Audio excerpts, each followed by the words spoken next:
Evil is a word that sends shivers down our spines. It conjures images of unspeakable acts and malevolent intentions. But what exactly is evil?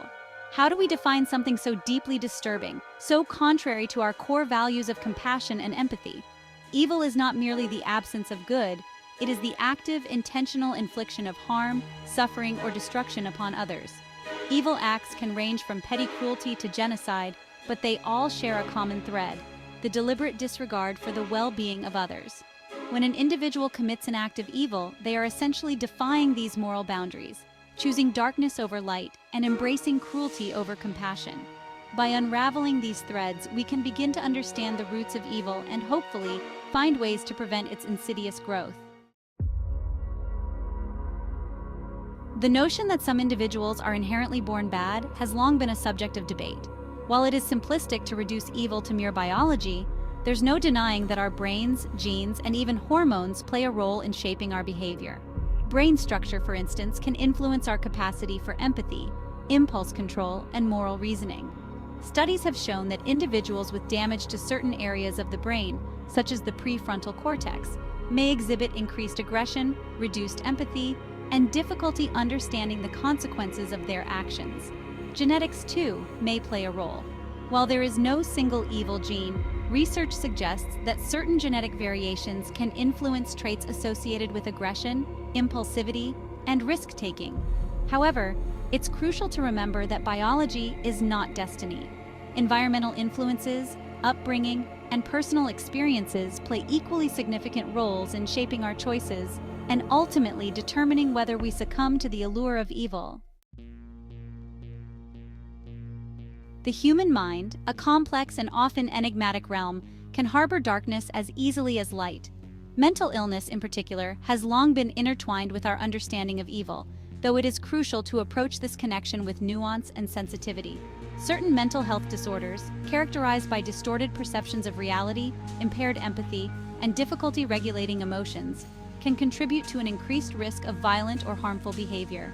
It's essential to emphasize, however, that the vast majority of individuals with mental illness are not violent and are, in fact, more likely to be victims of violence than perpetrators.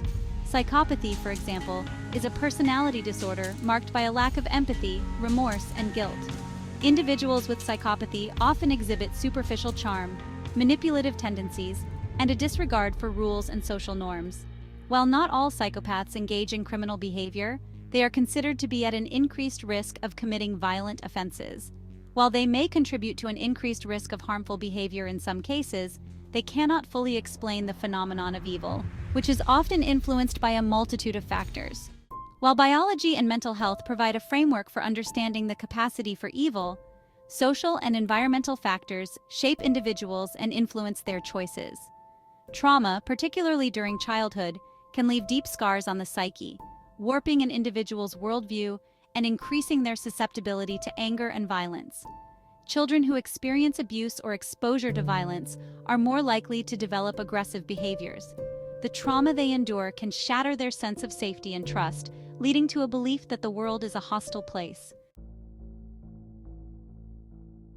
Section 5. The Shadow of History: Case Studies in Evil. History is replete with examples of individuals who have perpetrated acts of unimaginable cruelty, leaving behind a legacy of pain, suffering, and destruction. While it is impossible to fully comprehend the depths of their depravity, examining their lives and the factors that shaped them can offer valuable insights into the nature of evil. These individuals, often referred to as tyrants, dictators, or mass murderers, represent the darkest impulses of humanity. They serve as chilling reminders of the destructive power of unchecked ambition, hatred, and indifference to human suffering. From the genocidal reign of Adolf Hitler to the brutal Khmer Rouge regime led by Pol Pot, these historical figures embody the catastrophic consequences of unchecked power, ideological fanaticism, and the manipulation of fear and prejudice. By studying their paths to evil, we can identify patterns and risk factors that contribute to the development of such extreme behaviors. Section 6. The Making of Monsters: Adolf Hitler, a Study in Evil. Adolf Hitler, the architect of the Holocaust, stands as a chilling embodiment of evil in the 20th century. His name has become synonymous with genocide, hatred, and the depths of human cruelty. Understanding the factors that shaped Hitler's path to evil is crucial, not to excuse his actions, but to learn from the past and prevent such horrors from recurring. Born in Austria in 1889, Hitler's early life was marked by a turbulent family life and academic struggles. He developed a deep-seated resentment towards authority and a sense of alienation from mainstream society. During his formative years in Vienna, Hitler was exposed to rampant anti-Semitism and nationalist fervor. He embraced these ideologies, finding a warped sense of belonging and purpose in blaming Jews and other minority groups for Germany's economic and social woes. Hitler's rise to power was facilitated by a confluence of factors, including the economic depression that gripped Germany after World War I, widespread political instability, and his own charisma and manipulative abilities. Hitler's case illustrates the dangerous interplay of individual pathology, societal factors, and historical circumstances in fostering evil. Section 7. Echoes of Depravity, Pol Pot's Reign of Terror. Half a world away, another dictator, Pol Pot, orchestrated a reign of terror in Cambodia, leading to the deaths of an estimated 2 million people. Driven by a radical ideology that sought to create an agrarian utopia, Pol Pot and his Khmer Rouge regime unleashed a wave of violence and oppression that decimated Cambodian society. Born Saloth Sar in 1925, Pol Pot's early life was marked by a relatively privileged upbringing. However, he became exposed to communist ideology while studying in France, where he witnessed firsthand the social and economic disparities that fueled revolutionary movements. Upon returning to Cambodia, Pol Pot joined the communist movement and gradually rose through the ranks, eventually becoming the leader of the Khmer Rouge. Driven by a fanatical belief in his vision of an agrarian utopia, Pol Pot implemented policies that led to forced evacuations of cities, mass executions, and widespread starvation. Pol Pot's case, like Hitler's, demonstrates the deadly consequences of utopian visions pursued through violence and oppression. Section 8. Understanding Evil, A Shield Against Darkness. Examining the lives of individuals like Hitler and Pol Pot, while deeply disturbing, is not an exercise in morbid fascination. Rather, it is a necessary step towards understanding the complex interplay of factors that contribute to evil. By recognizing the warning signs, understanding the motivations, and analyzing the societal conditions that allow evil to flourish, we can be better equipped to combat it. Understanding the psychology of evil is not about excusing or condoning horrific acts. It is about shedding light on the darkest corners of human behavior to prevent such atrocities from happening again. This understanding can also help us develop a more nuanced perspective on justice and accountability. Section 9. Preventing Evil. Can we break the cycle? Can we prevent evil? It's a pressing question. While eradicating evil entirely may seem impossible, we can disrupt its cycle. Education is vital. Teaching empathy and critical thinking helps resist hatred. Promoting mental health awareness is crucial. Addressing systemic inequalities is essential.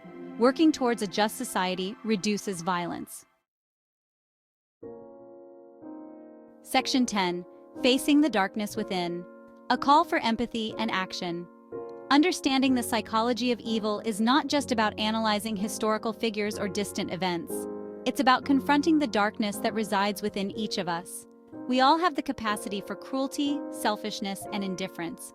Recognizing this potential, however uncomfortable, is the first step towards preventing it from taking root and influencing our actions. Cultivating empathy is perhaps our greatest weapon against evil.